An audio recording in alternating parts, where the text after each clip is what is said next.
Summary of IFRS 16 or Leases. Objective. IFRS 16 establishes principles for the recognition, measurement, presentation, and disclosure of leases, with the objective of ensuring that leases and lessors provide relevant information that faithfully represents those transactions. Scope. IFRS 16 leases applies to all leases, including subleases, except for leases to explore for or use minerals, oil, natural gas, and similar non-regenerative resources. Leases of biological assets held by a lessee.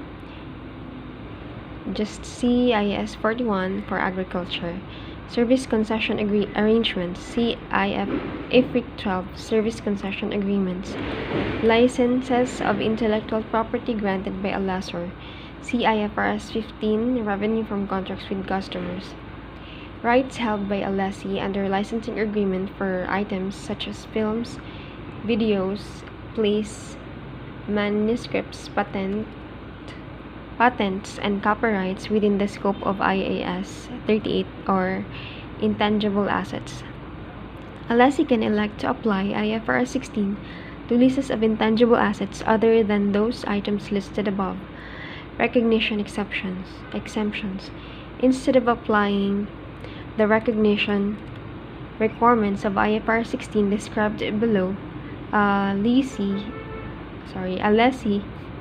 may elect to account for lease payments as an expense on a straight-line basis over the lease term or another systematic basis for the following two types of leases. Number 1, leases with a lease term of 12 months or less and containing no purchase options. This election is made by class of underlying asset. And number 2, leases where the underlying asset has a low value when new, such as personal computers or small items of office furniture. This election can be made on a lease-by-lease basis. Identifying a lease. A contract is or contains a lease if it conveys the right to control the use of an identified asset for a period of time in exchange for consideration. Control is conveyed where the customer has both the right to direct the identified asset's use and to obtain substantially all the economic benefits from that use. An asset is typically identified by being explicitly specified in a contract, but an asset can also be identified by being implicitly specified at the time it is made available for use by the customer.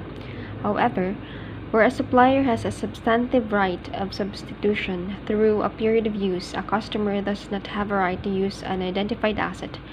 A supplier's right of substitution is only considered substantive if the supplier has both the practical ability to substantive alternative assets throughout the period of use and they would economically benefit from substitution.